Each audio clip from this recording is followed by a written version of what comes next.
तो ना ही आपको अतीत के बीतने का दुख होता है और ना ही आने वाले भविष्य की कोई चिंता रह जाती है, बल्कि वर्तमान में चलने वाली आपके सांसें भी आपको वह आनंद देगी जो आज से पहले आपने कभी भी अनुभव नहीं किया होगा। दोस्तों, आज की ये कहानी हमें कुछ ऐसा ज्ञान देने वाली है जिसे पूरा सुन लेने के बाद आप अपने भूतकाल और अपने भविष्यकाल को कहीं पीछे छोड़कर वर्तमान में जीना सीख जाएंगे। तो ये कहानी शुरू होती है एक व्यक्ति से। वो व्यक्ति अपने जीवन में बहुत दुखी था, बहुत परेशान था। वह एक पहाड़ की चट्टान पर बैठकर रो रहा था, बिलख रहा था। तभी वहां से एक बौद्ध भिक्षु गुजर रहे थे। उसे रोता देख वो बौद्ध भिक्षु उस व्यक्ति के पास गए और उससे कहने लगे, क्या तुम यहाँ से कूदकर अपनी जान देने की सोच रहे हो? वो व्यक्ति कहता है, आपने बिल्कुल सही जाना, लेकिन आपको इससे क्या फर्क पड़ता है? ये मेरा जीवन है, मैं इसके साथ जो चाहूँ वो करूँ। तभी वो बौद्ध भिक्षु उस व्यक्ति से कहते हैं, तो फिर अभी तक बैठकर रो क्यों रहे हो? अगर तुम्हें अपनी जान लेनी ही है तो यहाँ बैठकर रोने से क्या फ़ायदा? इस बात को सुनकर वो व्यक्ति थोड़ा सा क्रोधित हो जाता है और उस बौद्ध भिक्षु से कहता है, देखिए महाराज, मैं यहाँ पर जो करने आया हूँ वो तो मैं करूँगा ही, लेकिन आपको इसमें दखल अंदाजी करने की कोई ज़रूरत नहीं। इतना कहते ही वो व्यक्ति फूट फूट कर रोने लगता है। तभी वो बौद्ध भिक्षु उससे कहते हैं, अच्छा ये बताओ, क्या तुम सब कुछ छोड़ आए हो या फिर अपने साथ कुछ लाए हो? तभी वो व्यक्ति बौद्ध भिक्षु को जवाब देते हुए कहता है, हे गुरुदेव, मैं सब कुछ छोड़ आया हूँ। मेरे पास अब कुछ नहीं है और ना ही मेरे पास इस वक्त कुछ खोने के लिए बचा है, तो फिर भला मैं जी कर क्या करूँगा? ये सुन वो बौद्ध भिक्षु उस व्यक्ति से कहते हैं, यदि ऐसा है तो तुम अपने सिर पर ये बोझ लिए हुए क्यों धो रहे हो? बौद्ध भिक्षु की ये बात सुनकर थोड़ा सा आश्चर्यचकित हो जाता है और उन बौद्ध भिक्षु से कहता है, हे गुरुवर, मैं कौन सा बोझ लिए धो रहा हूँ? मेरे हाथ खाली हैं और मेरे पास कुछ भी नहीं है। तभी वो बौद्ध भिक्षु कहते हैं, तुम्हारी सांसें भी ठीक से नहीं चल रही है। तुम आए तो हो यहाँ दुनिया छोड़ने और फूट फूट कर रोए भी जा रहे हो। एक खाली इंसान कभी भी ऐसा नहीं करता जो ये सुन वो व्यक्ति और भी क्रोधित हो जाता है और उस बौद्ध भिक्षु से कहता है, आपको इससे क्या मतलब? तभी वो बौद्ध भिक्षु उस व्यक्ति से कहते हैं, क्या तुमने कभी अपने अंतर की ओर झांकने की कोशिश की है? तुमने कितना बोझ उठाया हुआ है? तुम अपने जीवन में कितना कुछ बोझ लेकर अपने इन दो कंधों पर धो रहे हो? इन सभी बोझों को कब तक धोओगे? इन बोझों को यहीं पर उतार दो और थोड़ा सा हल्का हो जाओ। कब तक इन बोझों के तले दबे रहोगे? जैसे ही उस व्यक्ति ने उस बौद्ध भिक्षु के मुंह से ये सारी बातें सुनी, वो तुरंत ही उनके चरणों में गिर पड़ा और उनसे हाथ जोड़कर कहने लगा, हे गुरुदेव, अभी तक मुझे कोई नहीं समझ पाया था। यहाँ से कई लोग आए और गुजर गए, लेकिन किसी ने भी मुझसे ये सब नहीं कहा। आपने तो मेरे मन की बात पढ़ ली, यहाँ तक कि मेरे घर वाले भी मुझे नहीं समझ पाए, लेकिन आपने एक बार में ही मुझे पूरी तरह से जान लिया है। आगे वो व्यक्ति बौद्ध भिक्षु से कहता है, क्या आप मेरी इस समस्या का समाधान कर सकते हैं?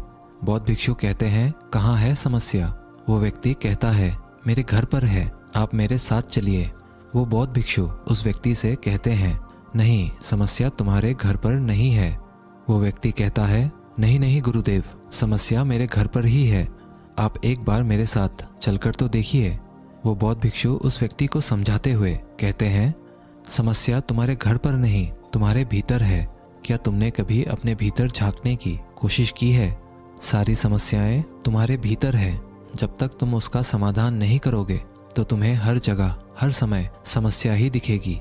और यदि समस्या तुम्हारे घर पर है तो तुम इस पहाड़ की चोटी पर क्या कर रहे हो?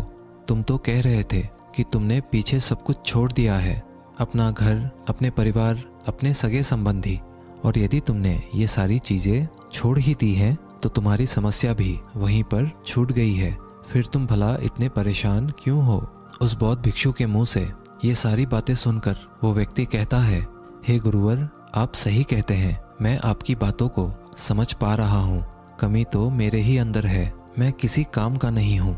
मैं जब भी कोई काम करने जाता हूँ तो सब बिगाड़ देता हूँ। मेरे हाथों सारे काम गड़बड़ हो जाते हैं। मैंने आज तक कोई भी काम ढंग का नहीं किया। मेरी तो किस्मत ही खराब है। उस व्यक्ति के मुख से ये सारी बातें सुनकर बौद्ध भिक्षु मुस्कुराने लगे और उस व्यक्ति से कहा, अच्छा तुम्हें लगता है कि तुम्हारी किस्मत खराब है, तो मुझे ये बताओ क्या खराबी है तुम्हारे किस्मत में। तभी वो व्यक्ति उस बौद्ध भिक्षु से कहता है, हे गुरुवर, मुझे व्यापार करना था और व्यापार करने के लिए मुझे धन की आवश्यकता थी, इसीलिए मैंने अपने परिवार से थोड़ा सा धन लिया और उसी धन से मैंने अच्छा सा व्यापार खड़ा किया। लेकिन गुरुवर, मेरा व्यापार ज़्यादा दिन तक नहीं चल सका। शुरू में मेरे परिवार वालों ने मेरा पूरा साथ दिया और तब तक सब कुछ ठीक भी चल रहा था, लेकिन धीरे धीरे मुझे मेरे व्यापार में नुकसान होने लगा और ये सब देख मेरे परिवार वाले मुझसे नाराज़ हो गए और मुझसे दूर चले गए। मैं तो चाहता था कि मैं अच्छा व्यापार करूं, अच्छा धन कमाऊं, ताकि मैं अपने परिवार को अच्छे से संभाल सकूं, उन्हें वो हर सुख सुविधा दे सकूं जिनकी उन्हें आवश्यकता है। मैं तो सब उन्हीं के लिए कर रहा था, लेकिन वो लोग मुझे समझ नहीं पाए और मुझे ही इसका जिम्मेदार ठहराते हैं। और मुझे भी यही लगता है कि मैंने गलत किया, क्योंकि मेरा भी एक मित्र है, उसने मेरे साथ ही व्यापार शुरू किया। तभी वो बौद्ध भिक्षु कहते हैं, नहीं, हर व्यक्ति यही चाहता है कि कोई उसकी गलती पर सांत्वना दे, और तुम भी वही चाहते हो। हर कोई यही चाहता है कि जब वो कुछ करे तो उनकी प्रशंसा की जाए, और जब हमें प्रशंसा नहीं मिलती है तो हमें भीतर ही भीतर बड़ा दुख होने लगता है। हमारे मन को एक ठेस पहुंचती है और तब हमारे मन में ये भाव उत्पन्न होने लगता है कि इस दुनिया में सभी मतलबी हैं, सभी अपने मतलब के लिए जीते हैं, सभी अपने मतलब के लिए काम करते हैं और सभी हमारे साथ अपने मतलब के लिए ही रहते हैं। लेकिन अगर तुम किसी को अपना परिवार मानते हो और अपने उस परिवार के लिए कुछ करना चाहते हो, तो फिर तुम्हें ऐसा क्यों लगता है कि तुम दूसरों के लिए कर रहे हो? तुम तो अपने लिए ही कर रहे हो ना। अगर तुम्हें लगा कि तुम दूसरों के लिए कर रहे हो तो तुम जीवन भर दुखी ही रहोगे, और जब तुम्हें लगेगा तुम अपने लिए कर रहे हो तब तुम्हें एक अजीब सी खुशी प्राप्त होगी और तुम हमेशा खुश रहोगे। और जब तुम अपने कार्यों को बेहतर से और बेहतरीन करने में लगे रहोगे तो तुम्हें किसी की सांत्वना की भी कोई ज़रूरत नहीं पड़ेगी। तभी वो व्यक्ति उन बौद्ध भिक्षु से कहता है, हे गुरुवर, मैं जैसे रंग चाहे सुख के या दुख के भर दिया करते थे, लेकिन अब से मैं अपनी किस्मत अपने हाथ में रखूँगा और फिर चाहे ये अच्छी हो या खराब, मैं हार नहीं मानूंगा। आखिर में वो व्यक्ति उस बौद्ध भिक्षु से कहता है, हे गुरुवर, आपकी सारी बातें तो मैं समझ गया, लेकिन क्या आप मुझे कुछ दे सकते हैं जो मेरे जीवन के सबसे बुरे वक्त में मेरा साथ दे सके, मेरा साथ निभा सके। ये सुनकर वो बौद्ध भिक्षु उस व्यक्ति को एक छोटा सा बक्सा देते हैं और कहते हैं कि ये वस्तु मेरे दिल के बहुत करीब है और इसे तुम्हें अपने बहुत करीब ही रखना होगा। इस बक्से में एक ऐसा राज है जो तुम्हें बड़े से बड़े दुखों से बाहर निकाल सकता है, बड़ी से बड़ी विपत्तियों से छुटकारा दिला सकता है, और इसे तुम तब खोलना जब तुम्हें लगे अब कोई राह नहीं बची हुई है, जब तुम्हें ये लगने लगे कि सब कुछ व्यर्थ है, मैंने जो बातें कही है वो भी व्यर्थ है, ये दुनिया भी व्यर्थ है, यहाँ रहना भी व्यर्थ है। इतना कहकर वो बौद्ध भिक्षु उस बक्से को उस व्यक्ति को थमा देते हैं और फिर वहाँ से चले जाते हैं। वो व्यक्ति उस बक्से को लेकर वापस अपने घर आता है और फिर एक नया कारोबार शुरू करता है। अब की बार वो कारोबार में हार नहीं मानता है और उसका कारोबार बहुत अच्छा चल पड़ता है। उसका कारोबार चलने के कारण उसका परिवार भी अब उसके साथ आ चुका था। उसके पास जीवन की हर सुख सुविधाएं भी आ गई थी। अब वो ना तो भूतकाल का रोना रोता था और ना ही भविष्य काल की चिंता करता था। वो तो केवल अपने वर्तमान को और ज़्यादा बेहतर बनाने की कोशिश में लगा रहता था। लेकिन समय हमेशा बदलता रहता है। जिस तरह से बुरा समय हमेशा नहीं रहता, ठीक उसी प्रकार अच्छा समय भी हमेशा नहीं रहता। उस व्यक्ति के जीवन में एक बार फिर से अच्छा समय समाप्त हो चुका था। वो जिस राज्य में रहता था उस राज्य पर पड़ोसी राज्य ने चढ़ाई कर दी थी और पूरा राज्य तबाह कर दिया था। उसका व्यापार भी पूरी तरह से तबाह हो चुका था। वह अपने परिवार के साथ दर दर की ठोकरें खाने लगा। उसे यहाँ से वहाँ भागना पड़ा, यहाँ तक कि उसके पास खाने पीने के लिए भी पैसे नहीं बचे थे।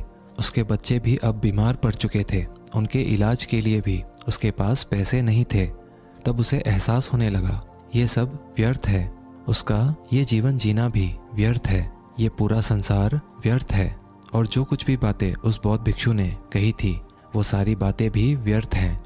आज मेरे पास कुछ नहीं बचा, आज मेरे पास जीने का कोई मकसद नहीं बचा। वो व्यक्ति अंदर से पूरी तरह निराश हो चुका था, अंदर से पूरी तरह से टूट चुका था।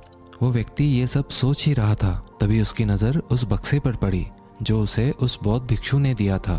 फिर उस व्यक्ति ने उस बक्से को खोला।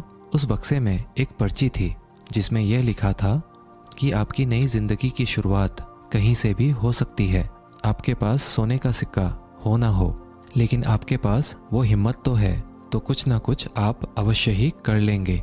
उस पर्ची को पढ़ने के बाद उस व्यक्ति के मन में एक बार फिर से आशा की लहर दौड़ पड़ी और उसने अपने जीवन में फिर से हिम्मत बांध ली और उन ऊंचाइयों को छूने के लिए फिर से मेहनत करने लगा। दोस्तों, उम्मीद